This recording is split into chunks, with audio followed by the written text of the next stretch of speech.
Grabe, late reaction na ako yung tumalab-lamig nito sa akin. Nakakatuwa. Sobrang lamig niya sa likod. Sabi kasi ni Bojack, legit, malamig talaga tong cooling powder na to. Kapag in-apply mo sa likod, sabi ko, wala naman lamig. Di ko maramdaman. Ngayon, ang lamig pa rin ang likod ko. Parang may yellow. Huy! Nakakatuwa. Sobrang late ko na discover itong cooling powder na to.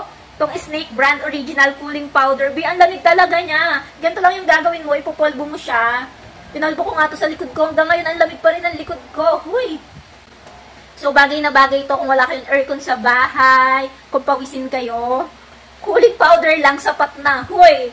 Sayang nga late ko na to na-discover. Pero magagamit ko pa rin to. Lalo na kung mainit sa labas, B. Very refreshing yung scent niya, B. Tapos, ang lamig talaga niya. Hanggang ngayon, ang lamig pa rin ang likod ko para may nakalagay na yellow, B. Ilalagay ko na lang ang link dito sa yellow basket o di kaya naman sa comment section. For sure, kakailanganin niyo to at magagamit niyo to. Yun lang po. Thank you for watching. Kuting-ting. Bye!